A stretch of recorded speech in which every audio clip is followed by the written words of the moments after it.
and try to answer some of the questions that we know you all have got. I think the notice for this said 1 hour. As long as we're having a productive discussion, we're certainly all happy to go beyond that if we need to. You may remember that there was a previous iteration of this application last spring that was withdrawn. It's a large site at 1,600 acres. That application was on a much smaller parcel of that for phase one of the studios. Ultimately, that was withdrawn.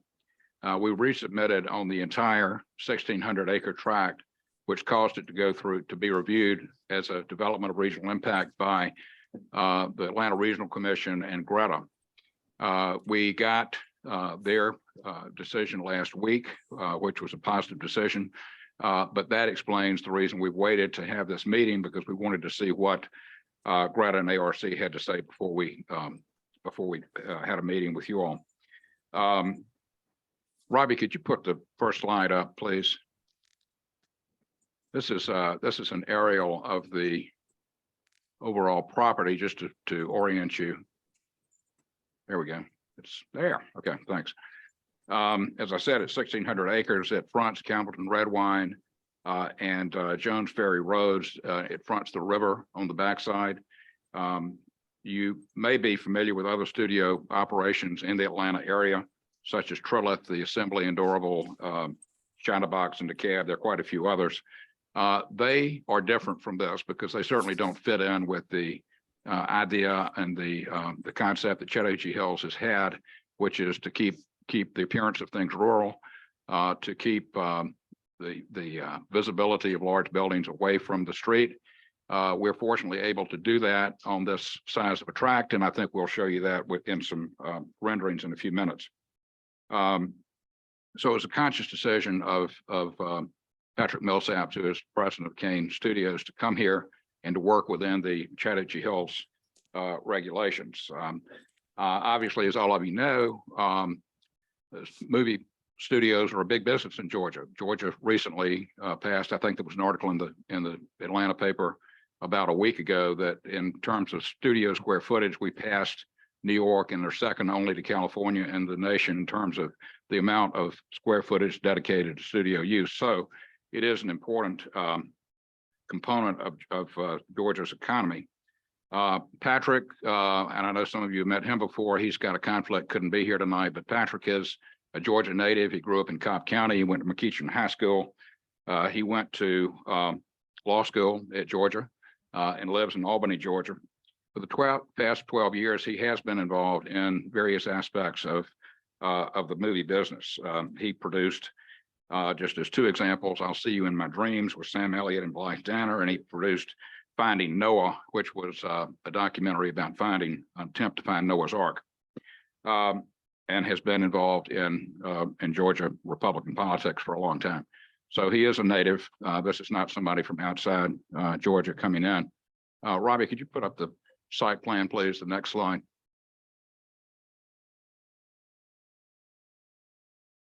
Okay, it's in the upper. There, well, there we go. That's the same outlined piece of property that you saw a minute ago. Again, the river on the left, Campbellton Red Wine on the right, and Jones Ferry at the top of the plan. The applications that we filed are to rezone it from RL to mixed use hamlet. We've got special use permits, which are required for certain uses that are not otherwise allowed without a use permit in that district. One is, as you would expect, for a movie studio. Another is for a hotel. The hotel would be located on the southern part of the property, closer to the property that the city has now as a city park. An application for a professional school like the Georgia Film Academy. You may recall that was started by Nathan Deal. It's now run by Scott Votow, but that is the purpose of that is to place students in the movie making business in other use permit for a large dump center, simple meeting space on the property. And then finally one for a recycling center. And that may not be what you normally think of as a recycling center, but okay, so there we go. But simply to recycle materials that are used on site in the movie sets. It would not be taking any material from off site to recycle, so it's not and that will be conditioned in the application, of course. There are also a couple of variances. One is to eliminate the requirement that there be residential uses within the mixed use hamlet. There will not be homes on this property. There will be some residences, as you'll see on the plan, but they are to accommodate people who are working on the site in movies. They're not houses that are for sale to the public, as you might think of with a subdivision. Another variance is to allow an increase from 20 to 50% of open space.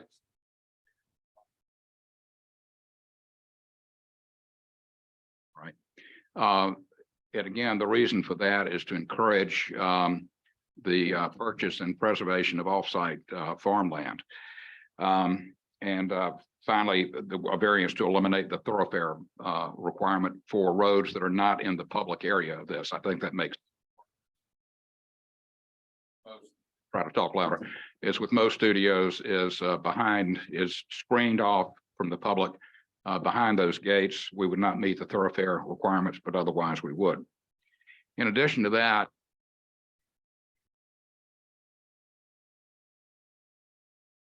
Sorry. Okay. So, all right. We are planning to dedicate to the city 70 acres of property on the southern end of this property. I mentioned that was adjacent to the city's existing park. So we will donate 70 acres to the city for expansion of that park and perhaps eventually tying that into the southernmost publicly accessible areas of this project, that is to say the hotel, restaurants and retail.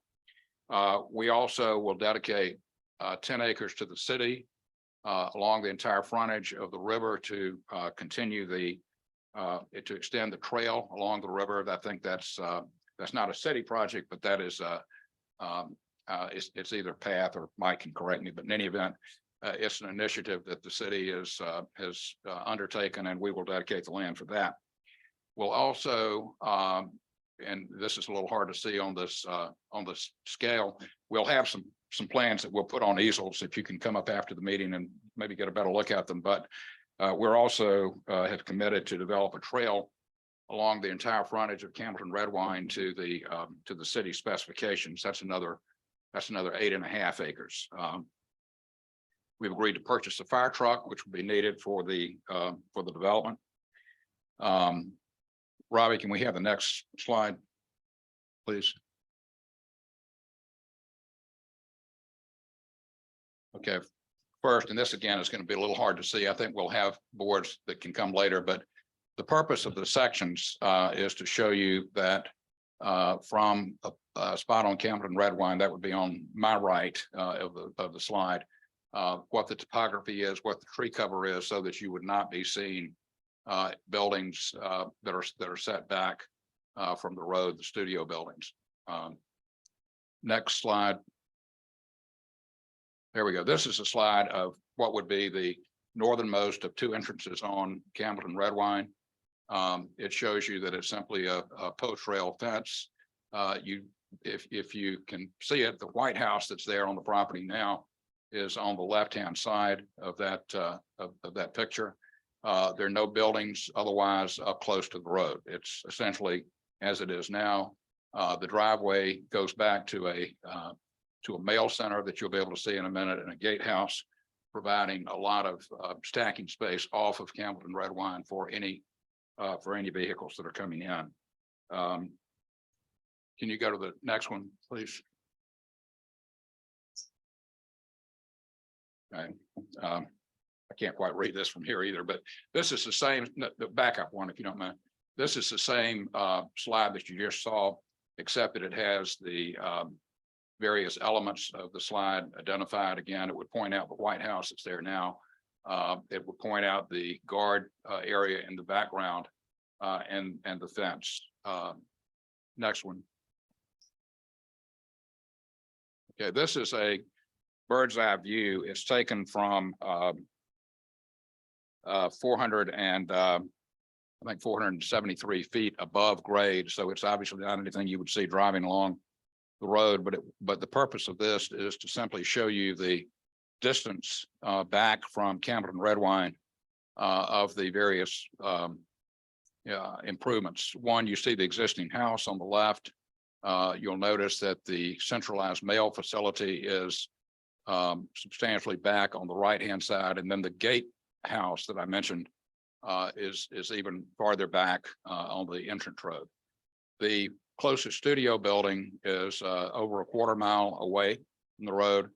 And I think to give you some sense of scale, you can possibly see the river in the background. So it's a very large piece of property. And between the tree cover and the topography, I think works well in trying to in enabling us to hide these any improvements that are on the property. I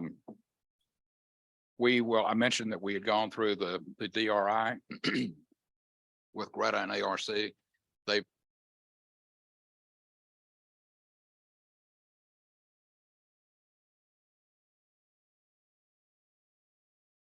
okay, sorry. Camden Redwine and South Fulton Parkway, as you know, are both state roads. So we've got to coordinate with DOT, with GDOT, and with the city. We've already begun meetings Chad Apple, I apologize, I didn't introduce Chad earlier from Southeastern Engineering is here. He's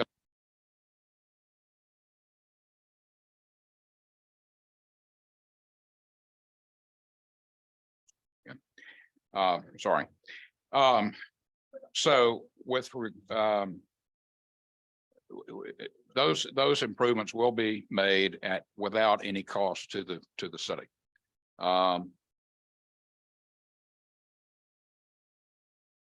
Again, Chad can speak more specifically to this, most likely from Douglas County Water and Sewer. Again, that is not a responsibility of the city.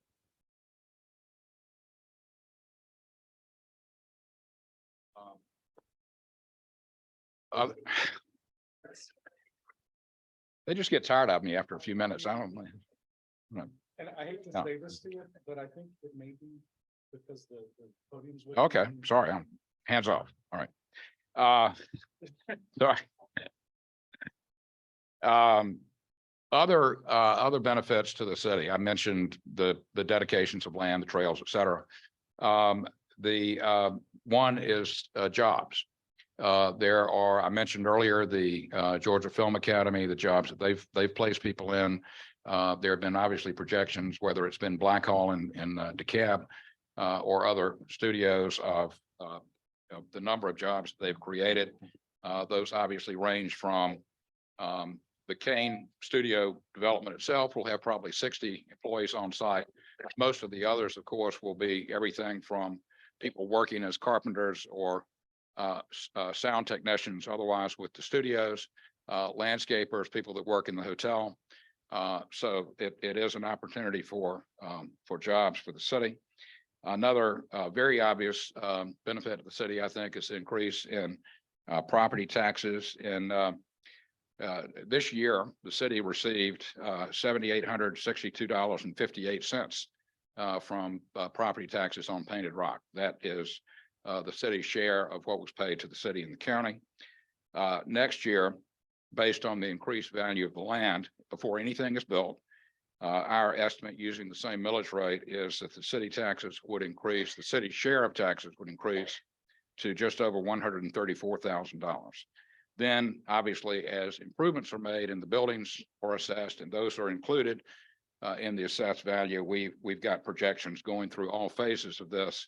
I won't go through all of them, but just for an example, as a result of the first phase and the value that we've assigned to those buildings, the city's share of taxes should be about $969,000. So there is, again, a benefit, we think, in improvements in jobs.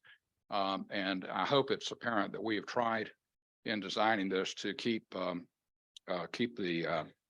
improvements, as I said, consistent with Chattahoochee Hill's ethos of keeping things rural, hidden, and have screened things as we possibly could from the surrounding properties.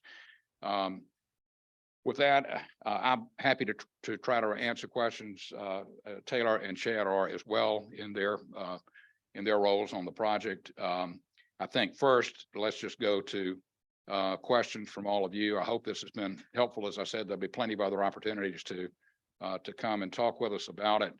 But if we can, I'll try to call on people if I can for questions. We'll try to respond as we can. Steve, I know you had somewhere to go, and if you want to go first, that's fine. Okay, all right. Anyone else? Yes, ma'am.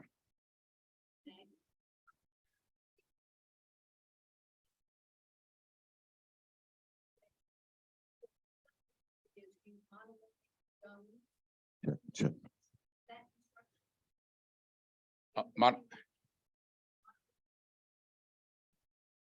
I'm not, Taylor. I'll let you respond to that. Yeah, I saw the same article. I think you did, but I'm not, I think somebody had proposed that here in Chattahoochee Hills a couple of years ago. We are disconnected from that project and have no intention to build it. Yeah, no, maybe some greenhouses for the agricultural component, but that's probably the closest thing to a dome that we're looking at. All right, folks, if you would, Robbie's gonna bring a microphone so they can get on the Zoom, so the people that are out there can hear as well. We can tag team. Yes, ma'am. Let's get one of their. Go get the, Oh, sorry. get the other mic. Got this one. Oh, it's got a red light. Hi, I'm Deneen Crawford, and one comment that you just made about increasing employees, you said that it would increase the city employees by hotel staff. Would that be city employees or would that be studio employees? Those would be well, let me make maybe it's worth making a distinction. The studios would, if this is built, the studios then lease a studio. They bring people in to make movies. They've got, but again, most of the people they bring in, when you think about it, they're not flying carpenters in from Los Angeles. They're not flying, lighting technicians in from out there. So most of the jobs would be directly with the studios as they come in. I think I mentioned other jobs that would be whether working in a hotel, restaurants, working in the either landscaping, cleaning, whatever. So those would be jobs that would not necessarily be studio jobs, but they would be jobs that would be needed on site. Now, where people come from, I don't know, but I hope that answers the question. So the employer would be the studio. Correct. The employer would Okay. either be a studio that is leasing space for a particular film, or could be Kane, which was operating all of the studios. And I would say they would be hiring, for example, the landscape crews and that type of thing. I was more concerned with the hotel employees because they would be a more permanent employee for the hotel. Yeah, and they would be, whoever is operating the hotel would be hiring them directly, as is normally the case. Okay, That probably is, as I mentioned, that is in the southern end of the property nearest the city park, which would be more publicly accessible. And that would be a later phase. That's not one of the first things that would be built out here. right. And so we don't know who would be the owner of the hotel at this point. It could be Marriott, it could be Bonvoy. I know that Patrick has talked to someone about being the hotel developer in terms of what the brand would be. I don't know, and I'm not sure anyone knows at this point. Okay, thank you. Yeah. Yes, ma'am.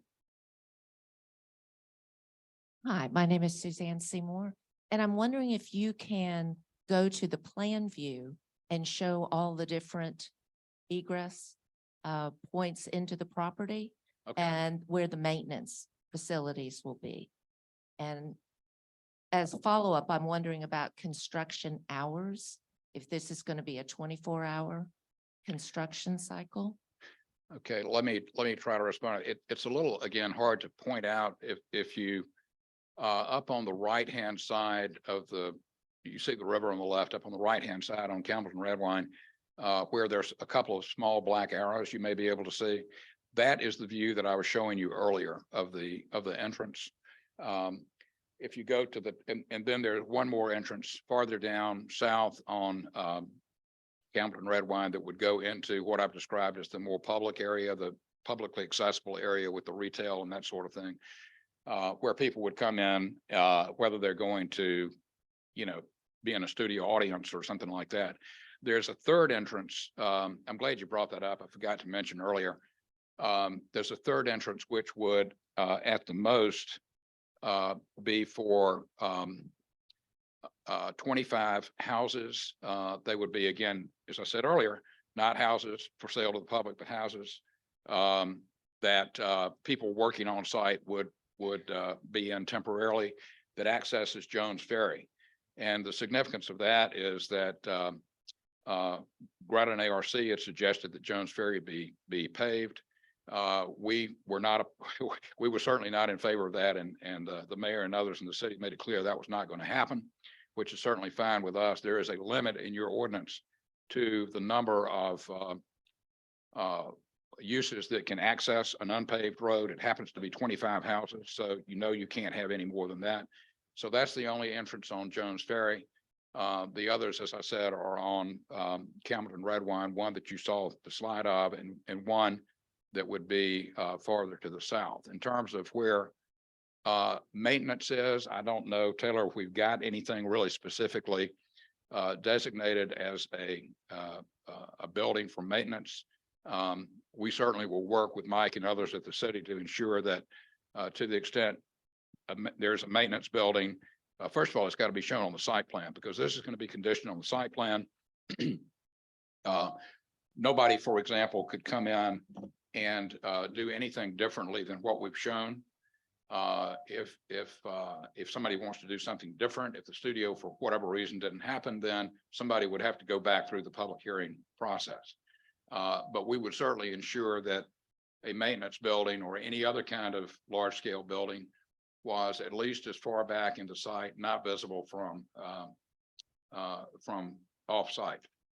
So I hope that's somewhat responsive.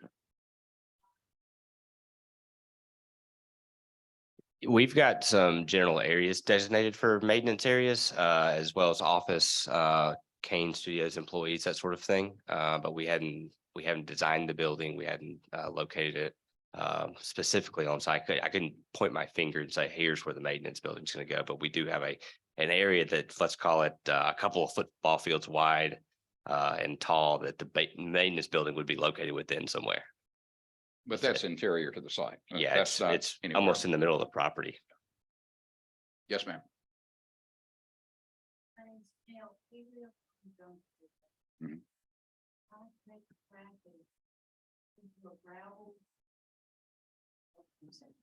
Why are you taking traffic on the people that you say will be housed on the studio?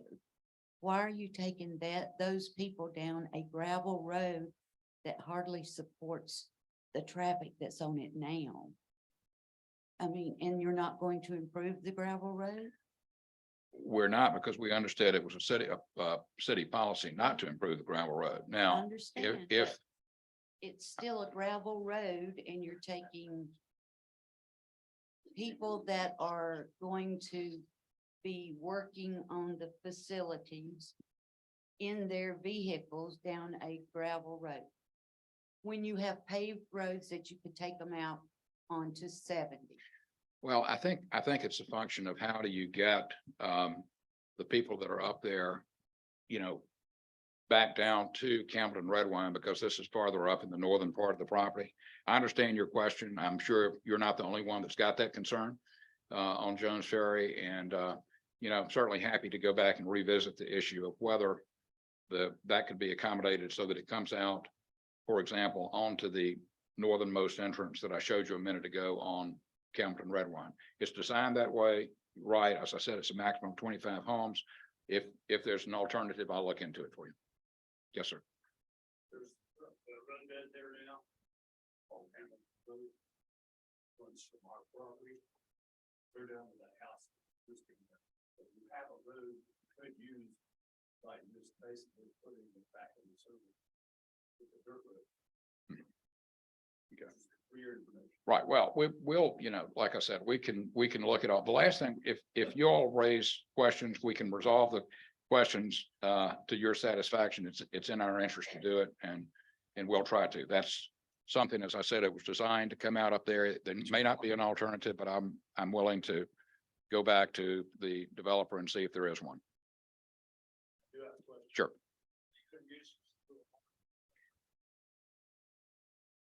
I'll let Chad respond to that. As I said earlier, to this point, the discussion has been that sewer and water would likely come from Douglas County. But Chad, you want to elaborate? Sure, yeah, the sewer. The question is what, how are we gonna provide public and water, sewer and water service to the site? Is that and power? Power, I'm not able to answer the power question, but the water and sewer at this point most likely is gonna come from Douglas County. There's a lift station just right across from Fox Hall that'll take the sewer. As a requirement for taking the sewer, we have to buy water from them as well. So that's going to involve probably about a 3-mile water main extension, 2 miles in Chad Hills, 1 mile into Douglas County. So that's right now the leading option. We have always got options with Fulton County for sewer and City of Atlanta for water. So right now, Douglas County seems to be the most receptive of the group though. Yes, ma'am. On Hamilton. People that you showed us what's the properties. There's already a lot of traffic. Highway 70. So what I'm asking is Highway 70 going to be widened? Or where's all this traffic going to go? The report from okay.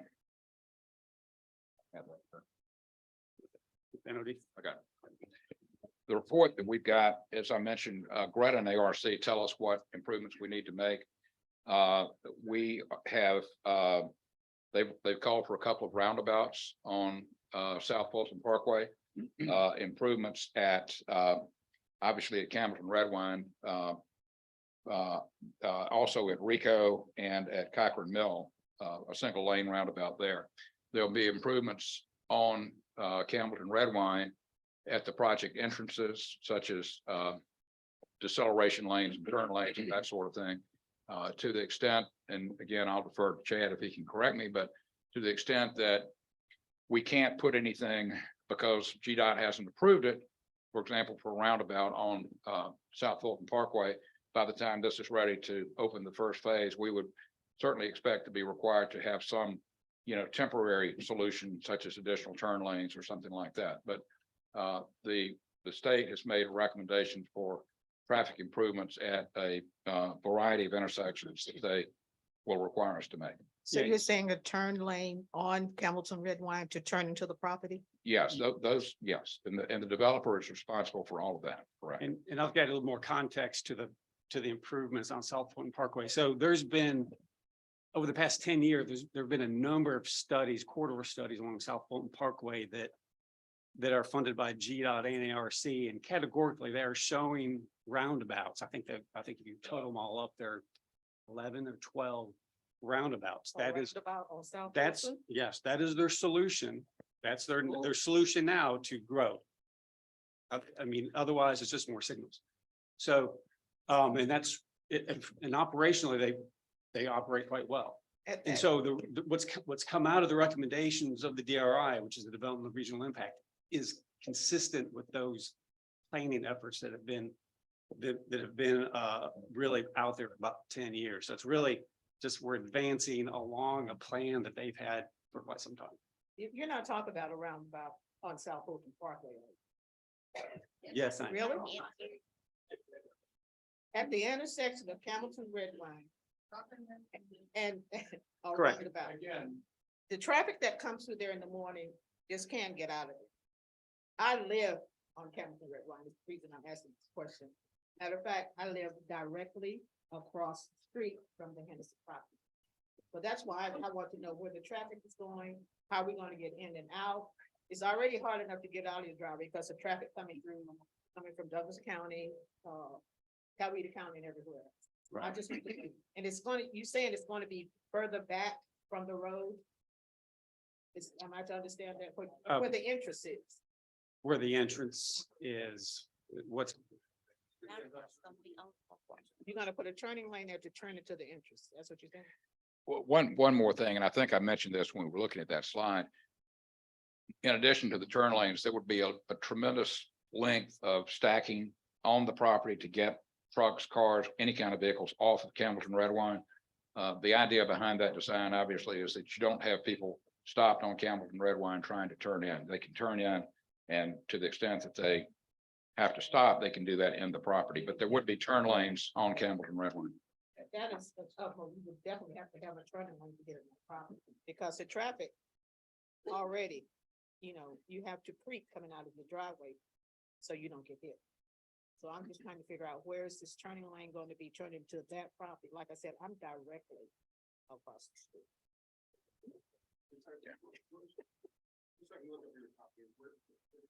Sarah Hill.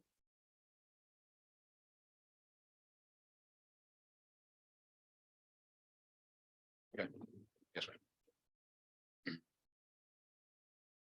Hey, I was hoping you could tell us about the agricultural aspect of this development. Okay.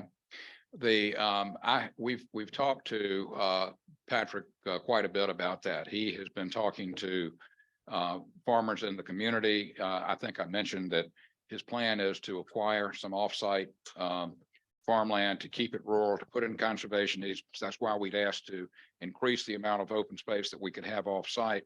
On site, however, and it, again, hard to see at this scale, but there are plans for a working farm on the property that'll serve a couple of purposes. One, it could be a background for filming. Probably more importantly, it is to provide food for the restaurants and hotel that ultimately will be on the site. So there is a farm component to this. Yes, ma'am.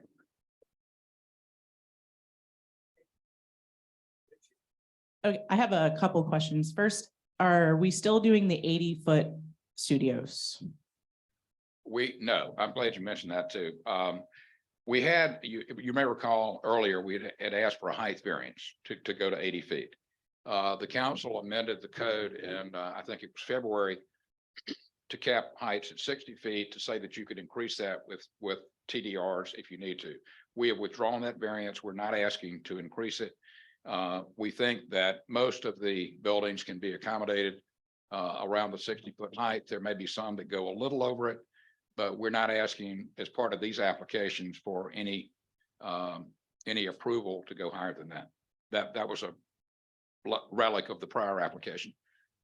And the front where it looks like you had pictures of like hay bales and kind of a picturesque, I'm guessing you're going to want to farm there, film there sometimes. Will that impede traffic on 70? If you ever want to film right here, like at the house or anything, would that ever stop traffic or? No, everything would be done. And again, down the road, I think we would have to obviously work with the city, as you always do with jurisdictions, if you want to, if you're doing road work or otherwise impacting traffic. The idea is no, there would not be anything out on Campbellton Red Wine that would interfere with traffic as a result of filming or farming or anything like that. And what about just a noise level from the property overall? Like because it's relatively quiet in the area, how loud do you think you're going to increase the noise in the area? I'm no movie expert, but the studios are generally self-contained. The filming would be interior. Now, there will be some exterior filming. We will abide by city noise ordinances. We've not asked, for example, for any relief from the city night sky ordinance. We'll comply with all of that. The intent is to fold this as much as possible into the rural character of the area. So we're not expecting to have those impacts. If there's a way to address that specifically through a condition, we're happy to do it. So like there won't be like any nighttime filming, because I've actually had filming done right across the street from Rico and it was bright all like almost 24 hours because they were filming at night. Will that kind of thing be happening? So it's ruining the night sky to the neighbors around us. So that's one of the reasons why we live out here is because we like the way the sky looks. Yeah, I understand. No, the intent is not to do that. And again, we'll work with the city to ensure that there are ordinances in place or conditions in place that don't let us disrupt any residents in the area. Yeah, and if I could add one thing, that the size of this property can't be overstated. It's a mile across, so it's just a very large, having walked it personally, it's quite a feat. Takes days to get across it. It's a very large piece of property. Yeah, we do have some designated backlots on the property that our exterior filming will be located at for the most part. They'll build outdoor sets, shoot outside, that sort of thing. What's interesting about the film industry is as much as you all don't like noise, they don't like noise either. That ruins their film. So that's why the majority of their shots happen indoors in these soundproof boxes. Is essentially what these things are. You kind of walk in there, you hear your heartbeat. It's so quiet. That's what they like. So there is a big of a proponent against noise as you guys are. And my last question is, this that we're looking at is the first phase, right? Like this Yes, the mapping that building- we have yes, right here. Exactly. the So buildings that you see. how big overall is this going to be? Is this going to exceed, and I don't know if Tom would have to answer it, is this going to exceed our hamlet? And this will eventually turn into a village because it's going to be so large? It's like, how big is your development Well, overall? we've got Overall, Taylor, we've got different square footages for different phases. It fits within the hamlet, excuse me, with the one exception I mentioned earlier that we're getting rid of the residential component. Because otherwise we would have to have a ratio between residential and non-residential. This is all non-residential. In terms of this exact square footages, we've got them, as I said, broken down by phases. You might tell what the first phase is. Yeah, we're right around, we're just shy of 600,000 square feet for phase one. That includes 220-ish thousand square foot of soundstage, 150,000 square feet of mill, which is where they do a lot of their set building, they store costumes, any special effects. Anybody who is building anything really will do it there in the mill itself. And then there is some support is what we call it. It's like a better term, it's office space where you'll do a lot of your pre and post production work. And then the idea that really, to back up just a little bit here, really what we want to do is create a film studio that's all inclusive here, that you come in, you can do pre-production, you can shoot your film, and then you can do post-production. So everything's self-contained here. That's what makes it different than probably any studio in Georgia at this time. I know Trilith is wanting to get there, but that's what's going to make this one a little different. okay, yeah, sorry, I thought of two more. How long is this phase going to take, like, to build? How long is it gonna take for you to build? I think 25 is supposed, the phase one is supposed to be completed by the end of 2025. 12 to 18 months. And like, just an overall, maybe like you're done, you're not building anymore. What is that looking like? Well, there are 5 phases. If you, Yeah, based on, we've assumed 5 years. I think that's a little aggressive, but I think it's gonna be close to 6, maybe 7. What's done. Yeah.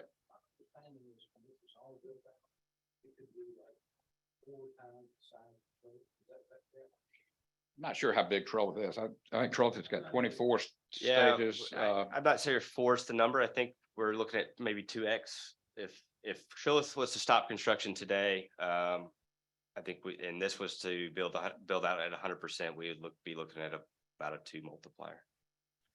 I think Trellis is on roughly 1,000 acres, and this is, 600 more than that, if that helps. This would be larger, yeah. Yeah. Sure. Yes. Hey there.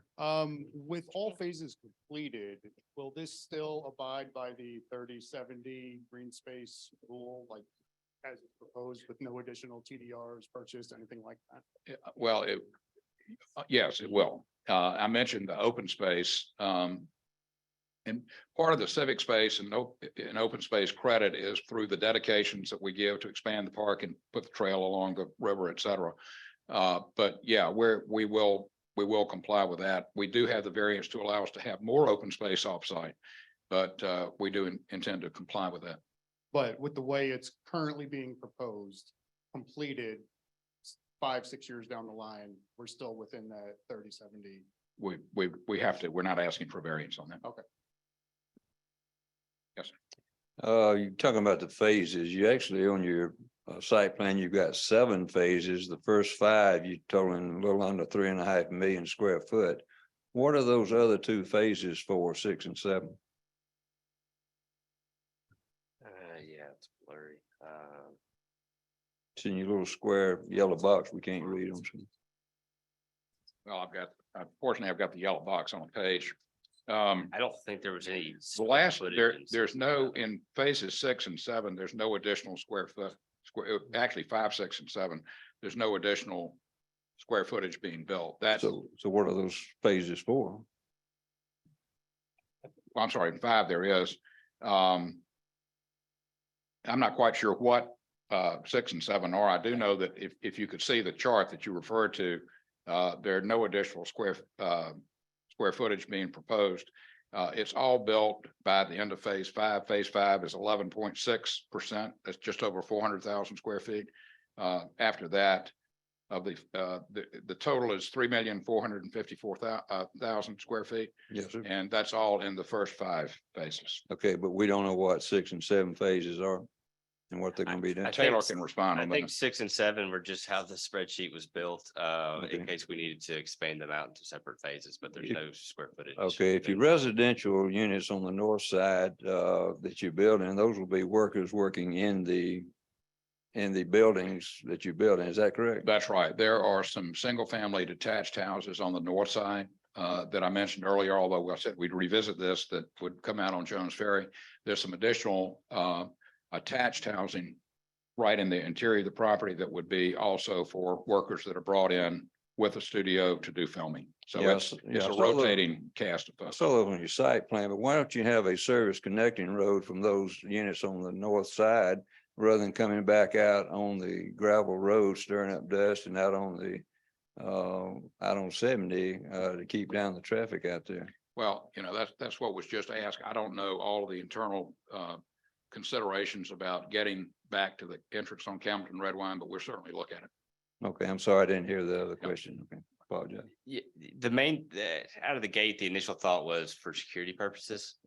We were just trying to push everybody to the 2 main gates that we have off of Campbellton Red Wine.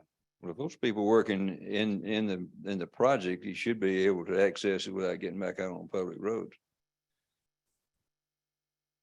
Well, yeah, they will be, obviously, there are pedestrian connections as well as vehicular connections inside, so that once you go on the site to work, you don't have to come back out. I think what you're asking is, when you're through working, if you're there to work on a daily basis or whatever, have you got to come back to public road? Yes, you do. And to the extent that you'd rather have those come to Campbellton Red Wine through the entrance that you see up there, we'll have that discussion, see if all of them can come there. If they can't, I'll give you a reason why they can't. Yeah, I think the opportunity to, if it makes sense to add another checkpoint on the north side, we do have a fairly large creek on that side, as well as a lot of other areas on this property. But so it's just a manpower thing, really. It was easier to push people off to the two gates. Do you have any projections, how many different directions these people will be coming from that are working there? I'm assuming it's from every direction imaginable, including Rico Road, which goes in front of here. Check. Yeah, the traffic study is showing about 85%, 85 to 90% of the traffic generated runs north, up State Route 70 to South Fulton Parkway. Then it's a split, about 70% go towards Atlanta and 30% go towards Douglas County. Very, very, very few people go south, actually next to none. Okay, thank you.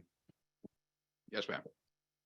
So we kind of touched on this a little bit while ago. I know that you're going to be doing some like turn lanes and things of that nature going into the studio. But are you going to do these enhancements before you start bringing in heavy machinery, heavy trucks, bringing bulldozers, bringing building construction things in, because that road already has loads of potholes and we may not, none of us may not get down it if we don't do something beforehand. Have Well, y'all even thought about that? we have thought about it. Again, I'm not gonna play engineer, but that's obviously a consideration that we accommodate the construction equipment just as we later accommodate traffic going into the developed studio. So yes, we'll have to have turn lanes and get people off of the road so that we don't cause a problem on Campbell and Redwine. But the road itself is what I'm concerned about. The Why? road's already in bad disarray. And those trucks that are coming in to build the studio are what's really gonna mess it up. When you say bad disarray, you're talking about the condition of the road or the size? Yes. Oh, okay. Yes. All right. Well, again, we will work with the city. I'm sure the city has ordinances that require us to make improvements to the extent that we cause any damage out there. The last thing we want is to cause any further deterioration in a road. So that's a good point. We'll keep it in mind. I know the city will. And Carl, if I could add to that, that's actually a GDOT route. So what we can do is we can reach out to GDOT and find out what their maintenance schedule is for that road. I know they've gone out and done some recent on State Route 70. It's a GDOT road, not a city road. So.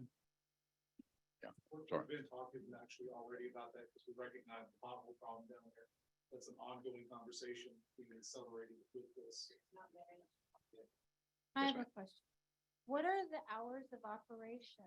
Is it 24/7 or what are the rules and restrictions about that? Again, I'm not sure exactly what the schedules are. I can certainly assume that it's the filming is on more than a 8 to 5 schedule, but again, that is all interior to the site and for the most part inside buildings. So it should not be an issue, should not be noticeable from offsite. We've already talked about noise and light. So I'll try to get you a better answer on that. I can't tell you, and I would assume that it depends on the individual film or television show that's being shot. But I would certainly think it would be more than just, daylight hours, but again, should not be noticeable to people offsite. Yes. Okay, kind of piggybacking on the traffic. What is the anticipation of the increase in traffic coming to us because of this? How many vehicles per day do you think there's going to be an increase? Traveling on South Fulton Parkway, traveling on 70, getting to the studio? The exact number is hard to say, but based on similar studios, the problem is we don't have many studios we can go out and count, right? So we have to make a bunch of assumptions. I travel Sandy Creek Road every time I go to work because I work at Piedmont Fayette Hospital. And at 6 o'clock in the morning, there's huge box trucks coming down that road every day. And it's rural, just like 70. So I hold my breath every time one comes by me, but I'm sorry. No, that's okay. We did check with Trilith to try to compare apples to apples, studio to studio, and found out that the most passes they will give, that is to say individual cars coming in for a set, is 900. That's not 900 a day, that's 900 over the course of filming. So and depending on what your job is, if you're a sound technician or something like that, you're there part of the time. If you're building the set, you're there a different part of the time. But that was the closest analogy we could get. So that would be on a an active film set that lasts, say, 6 months. That would be the total number of people that could come in. Yes, ma'am. But how many films are going on at one time? Right. I'm sorry. How many films are going on at one time that there's 900 per film?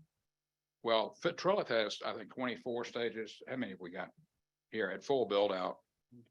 Yeah, I think that's about right, and we're just about to open up 5 more stages there soon.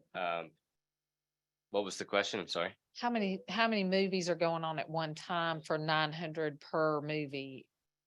At full build out here, we're looking at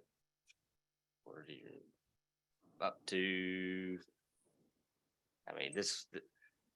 I don't think these production companies are going to be running simultaneous to each other. A lot of times, and what we see at Trilith as well is, let's just throw out a Marvel, for example. If they're filming, they're going to go rent long-term stage space just to keep Paramount from renting there. So a lot of times what's going on is there's a lot of empty boxes just being occupied simply in case Marvel decides they want to film or if they want to sublease or there's other opportunities. But if it was full bed, that'd be, I guess, 9 or 10.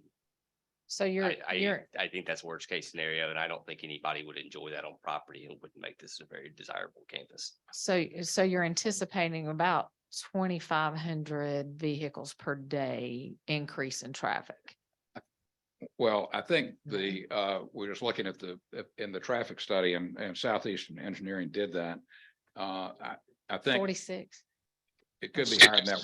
What I have said, and I don't, again, pretend to understand this, just intuitively, it seems to me that this is a different situation. That's people coming into an office or people coming into a warehouse or even a retail center, because you've got different people at different times. You've got different phases of operation. You're coming in to build a set, and then you go away. You don't come back. Those trucks don't come back in for 6 months. So it's a little hard, I think, to give you a good answer on that. And unfortunately, when you do traffic studies, there is not, again, Chad can correct me, but I think there's not a category in the Institute for Traffic Engineering that says this is what a studio produces. You've got to go to industrial.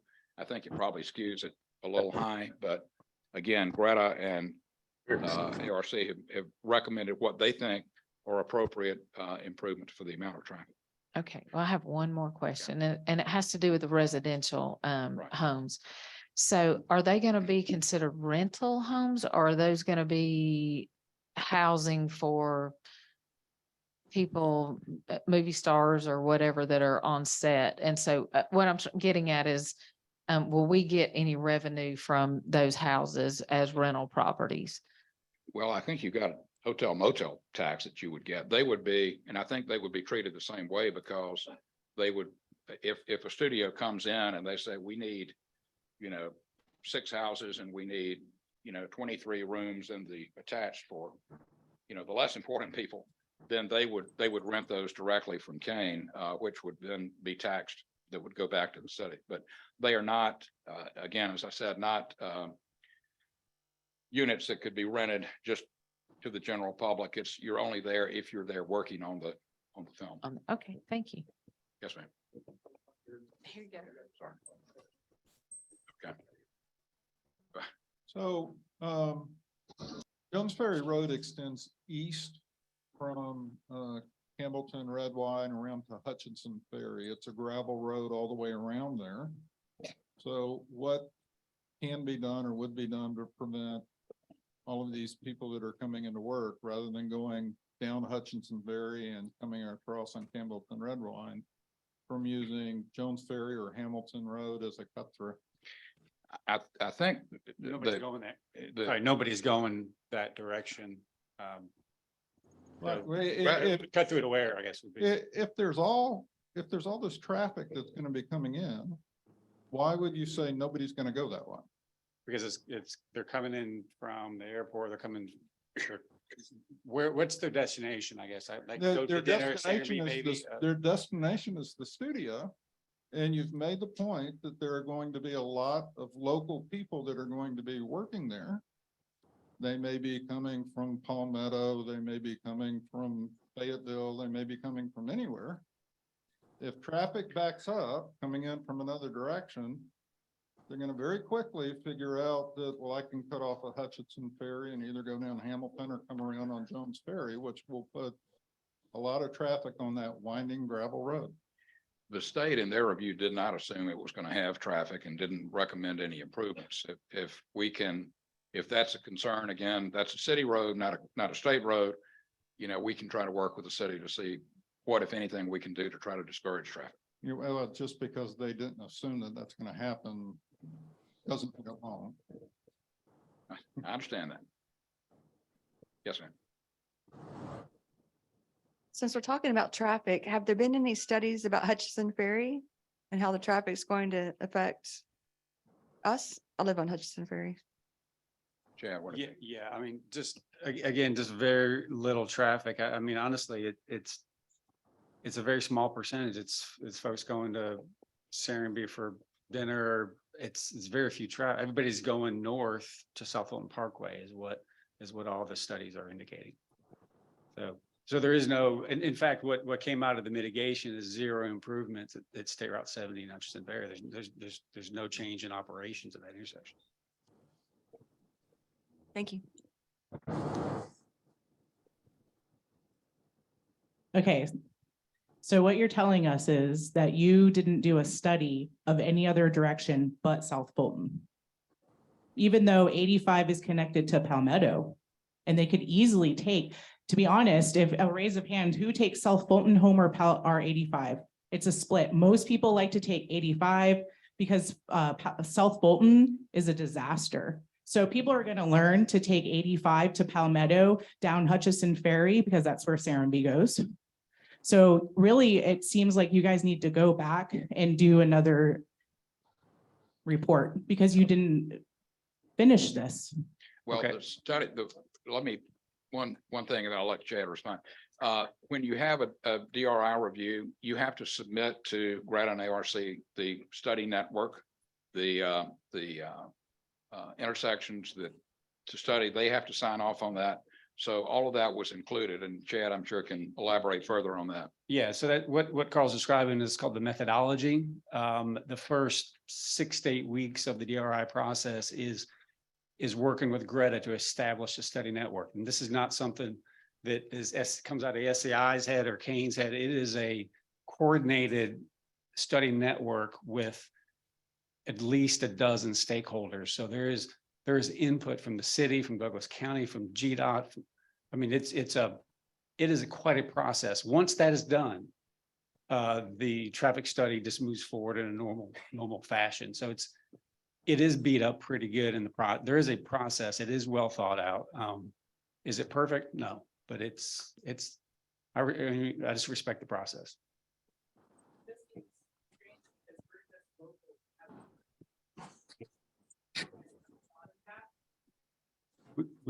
We thought of it. We established a study.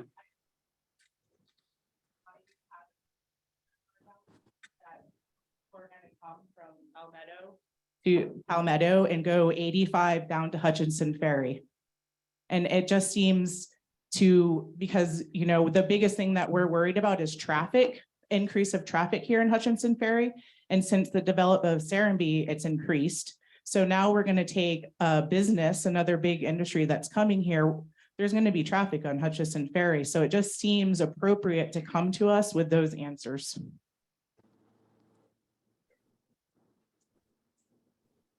One, not to beat a dead horse, but again, we tried to follow the directions and the guidelines and the study parameters that we were given by the state. To the extent that you've got questions about something specific that was not covered, we can look at it. Yes. There will be, given the schedule, I don't know, I'm happy to have another one of these meetings. There are scheduled public meetings before City Council, Planning Commission as well. We don't want to try to rush things through. We'd like to make it as easy on your elected officials as it can be, which means we've got your questions answered by the time we get there. So we will take the time and try to respond. Yes, ma'am. Hi, my name is Sheila McConnell. I'm pretty familiar with the property because we live right next to it. And this section that you have up there right now really is very close to our property line. And I guess my question is, in this planning of what your layout is, did you take into consideration, did you look at the other property owners in the area that would be most impacted by where you place these buildings? Well, we did, and I think we've got pictures on later slides showing that as you go down Campbell Redwine, what you see doesn't really change because everything is far back. Are you on Jones Ferry or? We're on Campbellton Redwine and we're right next, our property line, our house sits about 200 feet back to your property line, the rear of the property. Okay, so you're on Campbell Redwine, close to the entrance that we're talking Yes. about here. We're next door to the big white house, this entrance. Going south on Campbell Redwine. I'm going away from South Fulton Parkway. Yes. Okay, so we're not doing anything there. We showed the White House primarily as a way to orient people to where this is on Campbellton Red Wine. There are no improvements down closer to your house. And everything else is set very much farther back away from the road. If there are, so you would be to the left as we look at the entrance. If you have a specific, We're to the right, Right. we're to the right. okay, I'm sorry, I thought you were farther down Campbellton Red Wine. You are No. between, you are closer to Jones Ferry. Yes, we're right where your fence stops. And there's a woods. That's 150-foot buffer, so there's 1,000 feet.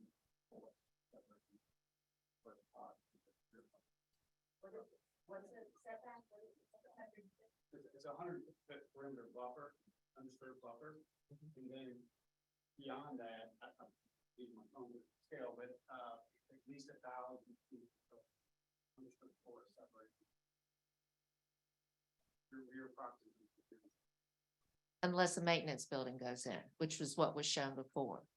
So Well, but earlier on an earlier plan in that part of the property, I think there may have been, I think there was a cell tower maybe shown up there. I think there was the hotel actually may have been shown up there. All that has changed. We're not asking for a cell tower anymore. So I think that some of that concern may have been based on what was on a previous plan. But again, invite you to come look at it, see how far away you are. And if you've got specific concerns, let us know. Steve. Good. Have you done any visual studies to understand, do existing trees shield the buildings that are going to be there? Any visual studies? I don't know about individual studies. I know, and Chad again can speak to this better than I can. I have been, over the site with the topography and the height of the trees, which are much taller than any buildings that will be there. And again, you could see the coverage on the first slide that we used. I think we're confident that a combination of topography and existing vegetation will keep anything. As I said, the closest building is over a quarter mile back from the road. So we're confident that you're not going to see anything because of basically what's there and how little of the site is being disturbed. And should there be more traffic on Hutchison Ferry than the study showed, I presume the city will address that in somehow with the taxes that are coming in or something happens there. I mean, that's certainly a concern of ours too. It's, 20 years ago when we started here, we'd love to have saved a 40,000 acre park and no traffic. And no one was interested in helping us do that. And we did get the large landowners who had some plans, but they realized this was the cheapest property in all of Metro Atlanta. This was about to be run over, as we see in South Fulton, the city of South Fulton now. So, I think whether there's some concern we have to deal with, this certainly gives us the buffers, keeps us rural. I love the park, that's trust for public land that's doing the park along the river. And that certainly gives us that length that really makes it some of the assets. So, I hope, everyone remembers is that if we don't have more development, this is sort of retrading with the larger developers, and I feel very responsible that we got to go along with this plan. But we can't set up a situation where they can't develop their land. So I think this addresses a lot of the issues that we're interested in keeping the rural atmosphere while developing the 30%. So I wish you luck with it. Thanks. And I think a lot of the impacts that you're getting are not generated within Chattahoochee Hills. I mean, they're coming from, warehouses in Douglas County or warehouses in Union City or warehouses up the Parkway. Right now you're sort of getting all the burden without any of the benefit, and we're trying to address those with this plan. Yes, sir. That's fine. It's okay. I'll give you the microphone. Go ahead. So, I'll give, my name is Pierre Ferrari and I'm a resident here. I was trying to calculate exactly what kind of traffic, because a lot of the questions have to do with traffic and concern with the impact it has on people's lives. So you have 5 studios, I think, is that right? functioning? We said 5 phases. There are more studios than that. Yeah, I'll let Taylor So respond if to you the number. multiply the numbers out, 900 per production, not all 900 people are employed in the production. Let's say 200 per day. And you multiply by 5, it's 1,000 per day. So I think it'd be good. I'm not trying to calculate the number now. But I think it'd be good if the next meeting, you actually had a more precise number in terms of what the total volume of traffic will be. Because I think it's a very different feeling if it's 1,000 versus 500 versus 5,000. Right. And Okay, that, and you don't have that number. At least I don't hear it. no, we don't. I mean, And I think that's a key number. Yeah. Or from an emotional point of view as well as a physical point of view. And the difficult thing again has been, studios are very different in terms of traffic generation from warehouses or shopping centers or whatever. The 900 figure I gave you, we got from Trillith because we were trying to have something that was as analogous as possible.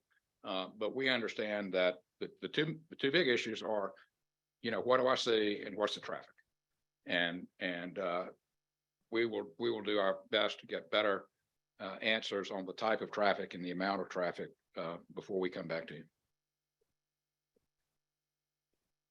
I forgot to mention that I want to thank you for your openness and your graciousness with your answering questions. I think that's really quite wonderful. Thank you. I'm Mark Dodd. I got a question on as far as the laws, the local laws that we have. Is any of that going to change, like hunting laws? Here right now, you can go out your front door, pull out your AR and start unloading. And, whatever you have, and that's just part of living out here. My question is that going to change? Because right now there's a line at 92 up at the Publix where you can't shoot a gun across 92. You can only use a bow, but on this side you can use a gun. None of that's changing. All I know is that from having been on the property, Mark Hennessy's got a whole lot of deer stands.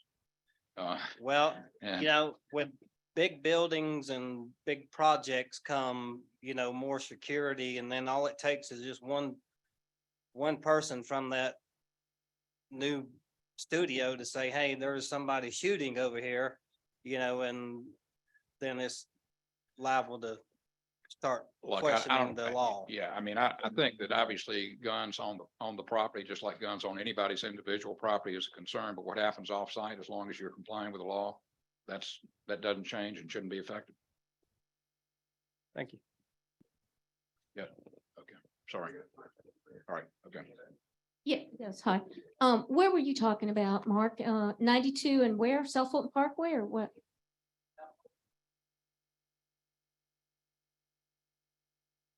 Okay. You're talking about way up there, right, where that Publix is? And, oh, okay, they're having a meeting tonight, just as we're having ours. The development that's going up there is going to blow your mind. I mean, they're doing retail, they're doing high-end retail, they're doing restaurants. That's what the people there are meeting about that. I think the meeting is now tonight. So there's a whole lot of issues that are going on up there that may cause changes in your regulations that have nothing to do with our area. So there's a lot going on. Now I wanted to just mention a couple of things. Traffic is coming. But it's not necessarily, you might be thinking it might be because of this movie studio. From what I've seen from this presentation, I think they've got a lot of things figured out. They're doing one of the best presentations that I've ever seen.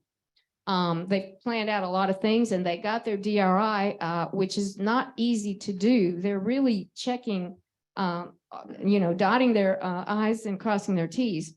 So I am impressed with that, but the traffic that a lot of us are going to see, because we're all concerned about it. I mean, let me just take a little moment here to tell you one of these notes. They're building Great Point Studio, a part of the Trails, which is a $350 million mixed use development in Douglas County, right up the street from us with housing, hotel, and retail space. That's just one of the things that's going up around here. So we're going to get a lot of traffic. And like he was saying, around 92 and all that going up to the Publix.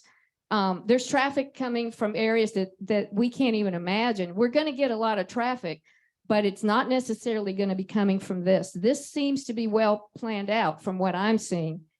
But the other thing I wanted to mention is my husband Mark and I have been to check around the Trilla Studios quite a bit.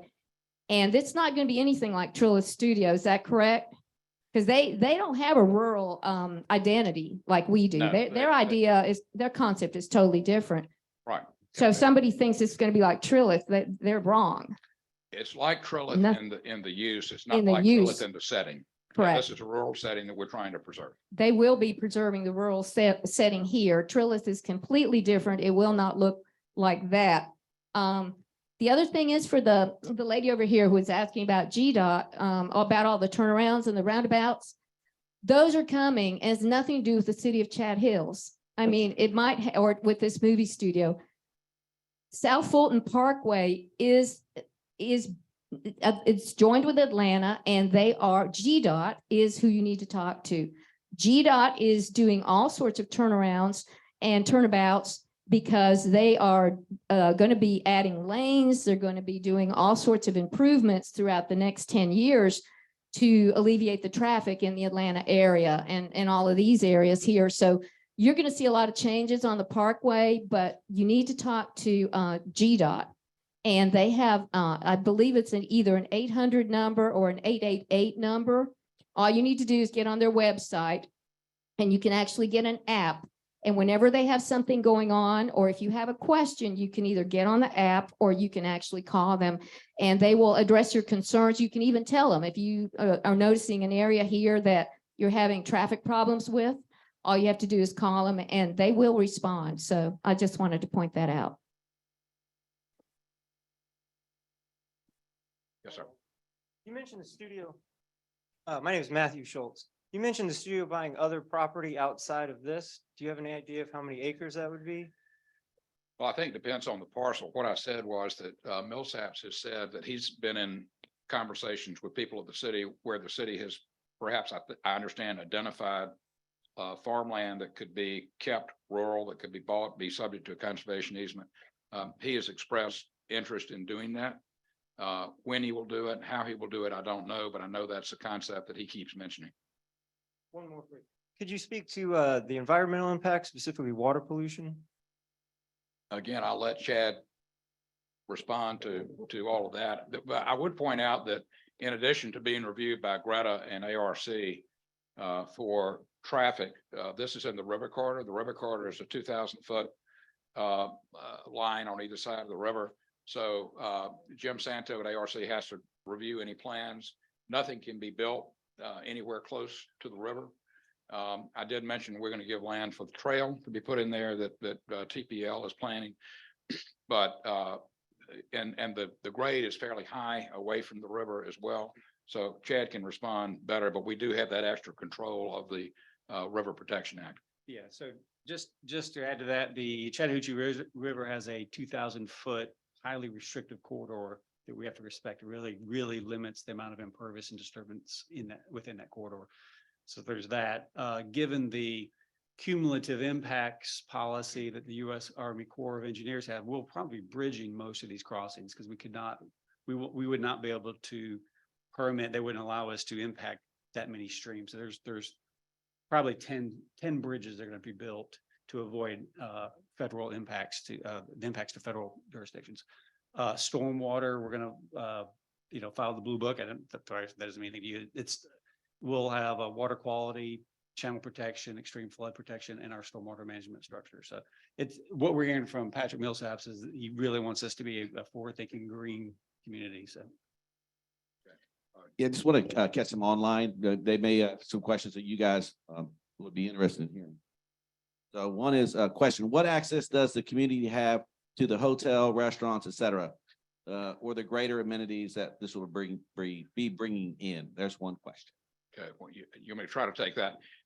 First of all, I think I mentioned that the hotel and retail areas would be down by the existing city park, by the land that we're going to donate to the park, and would be publicly accessible. The restricted areas, as you would expect, would be those in which filming is going on, et cetera. I'm sorry, Robbie, what was the second part of that? Just was- access to amenities that might be in there, restaurants and shops or Yeah, something. well, that would all be perfectly accessible because that would be outside of any kind of security perimeter for the studios. And as I mentioned, the trail along Campbellton Red Wine is a public trail.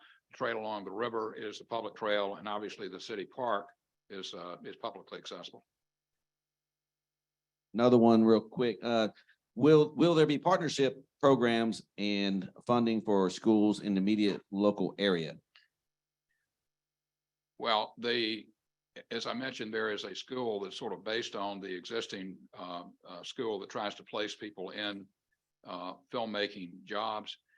In my discussions with Patrick about the farm operation, he says he has based that on one that has, in addition to providing a backdrop for filming and providing food, also provides, educational opportunities to bring school groups out to see what a farm is like. So I would assume there would be some of that, if that's helpful.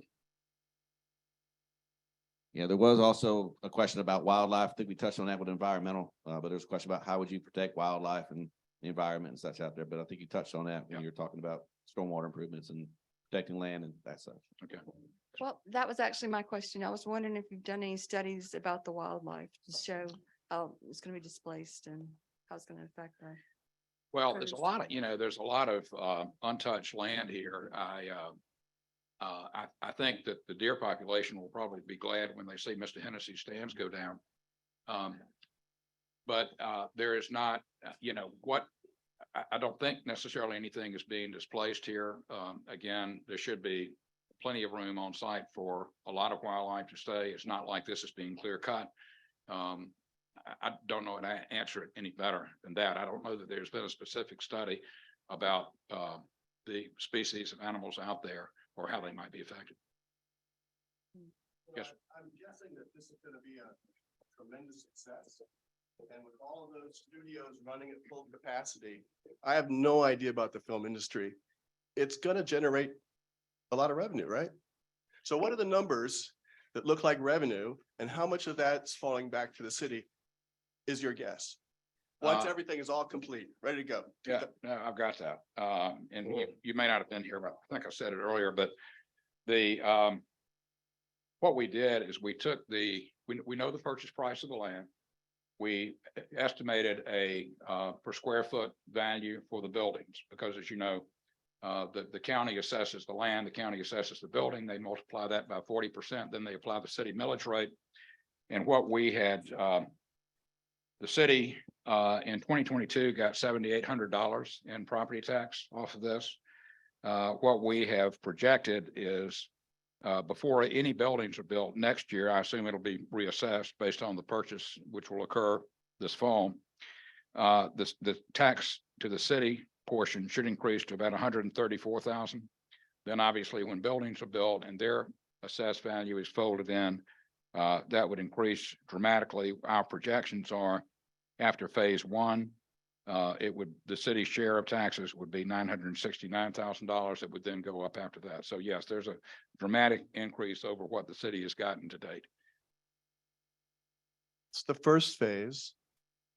By the fifth phase, what do you think is going to be complete? Well, And I've got those. so do I multiply that by 5? Is that kind of what I'm thinking about? No, you don't. How do I get All there? right, so the first phase, 969,000 after phase one, an additional 742,000 after phase two, an additional 1,350,000 after phase three. At the end of everything, all this is built.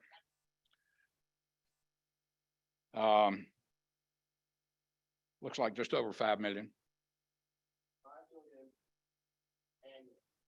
Yes, and after, as you know, you got to build up to that. I'm But just those are asking the at the end of it, projections. it's running, it's up and it's Right. done. It's Yep. 5 million annually from you into the city. That doesn't include hotel, motel or any of That that. does not include that. That's just ad valorem tax. Thank you.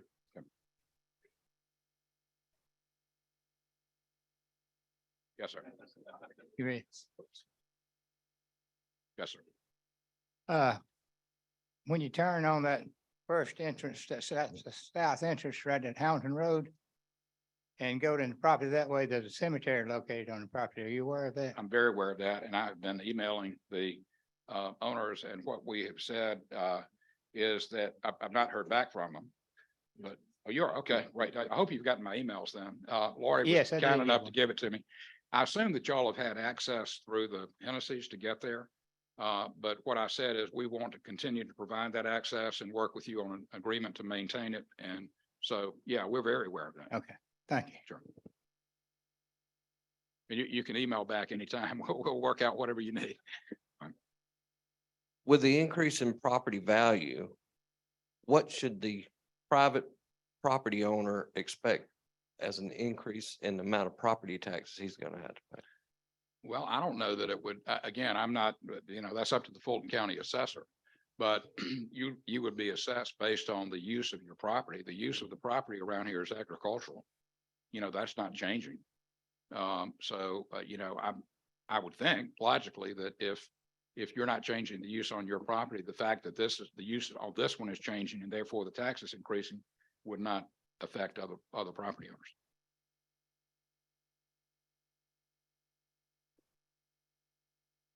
Okay. What are the next steps as far as approval? Like, where do we go from here? Is this a go project or is it more state kind of approvals that need to happen or local or? Well, both. State approvals, as we've said, because of the street improvements, because road improvements, because 70 and Campbellton Red Wine are both state roads. In terms of approval of the project, it's not approved yet. We have got applications. We were not able to move forward with them until we got the DRI completed, which, as I said, was recently.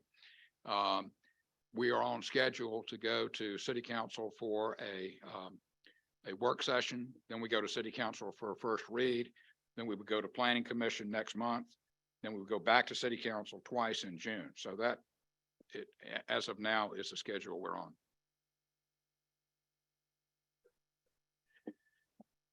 I don't know. My recollection is that they've got to close on the property before September 1st. So after that, it would simply be a matter of, submitting plans to the city, getting permits, getting approvals from GDOT to go out and put in deceleration lanes and that kind of thing. I don't know how long that would take, but I certainly would think that maybe first quarter of 24 would be best guess.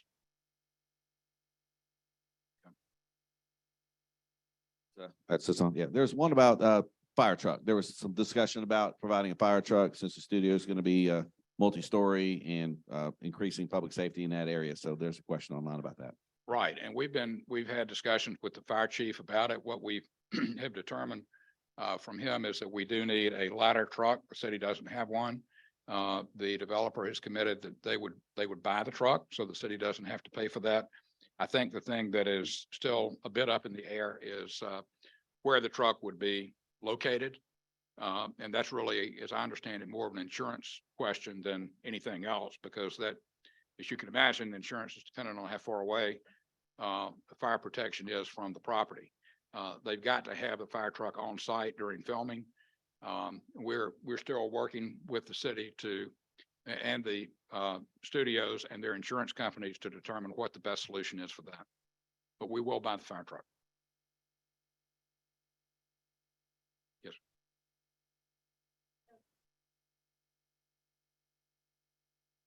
So the application that's going before the city council this next month, is that just for phase one? No.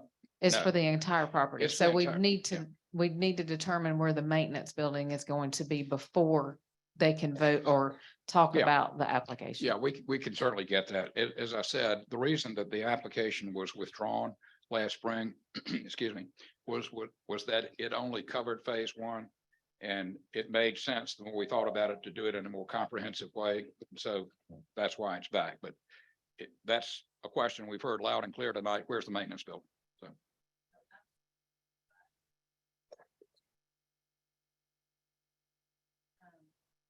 The application is incomplete at this point in the phase that we're sitting here talking about. Because we need to know where certain buildings and certain egresses are going to be to actually go before the city council and put that completed application in. So right now, as it stands, the application is incomplete. Well, I would describe it differently. I'd say the application is complete, but we've got some unanswered questions that you brought up, such as, do we have to have access on Jones Ferry? Where's the maintenance building? And we certainly intend, it's in our interest to get those answers to you as quickly as we can. Right. And I just have one comment toward our city officials. So would it benefit us as a city to put no through truck signs on Hutchison Ferry if that's going to become a major thoroughfare? It's just a thought that came to mind. Well, and no, and then would we have enough police staff to enforce that? The benefit of a lot more tax revenue is probably more policemen. Yeah, yes, ma'am. Sorry.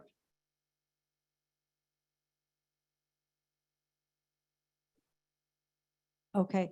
I have a couple questions here. This, looking at the DRI study, it's over 500 pages, so it's a bit to digest. But I see a couple things on here and I want to make sure I'm reading this correctly. So you said 25 residential units, correct?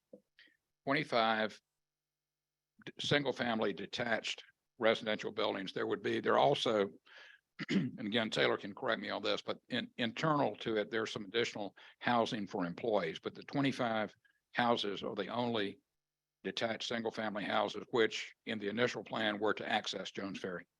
Okay, because that says, so there's it says detached on here, 12 units. Brownstone units is 32. Single-family detached cottages is 21, and then 200 hotel rooms. Correct. And then I need to make sure I'm interpreting this correctly. It says daily traffic, enter, exit, and total. 4,000 is what it says, total trips, 4,622 entering. And then exiting is a total of 9,242. That's it. And that's what, that was their calculation. And that's what as I said earlier, I think that can be quantified a little bit because of the unusual use here. And as I said, I understand traffic is, probably issues 1, 2, and 3 with everybody. So to the extent that we can describe that better and come up with solutions to help, whether it's restriction of trucks on Hutchison Ferry or whatever, we want to do that. Thank you. And just a respectful comment, but anybody who's driven on South Fulton would choose Hutchison Ferry. So that's the biggest concern is you have a 2-lane road and it already is busy. But that's right through the middle. And if you were to leave the airport, it directs you down 85 through Palmetto, not South Fulton. Most of your ways or that type of thing. So. Okay.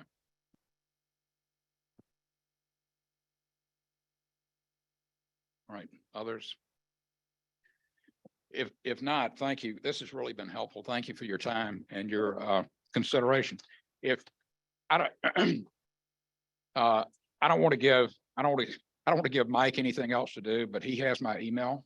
If you've got questions or something that occurs to you later, please get in touch with me. I'll make sure it gets to the correct person on our team and we'll try to get responses to you.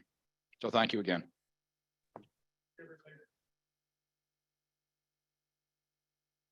I'm not. I just about lost my voice there for a minute. Hey, Howard. Yeah, Paul West. Thank you.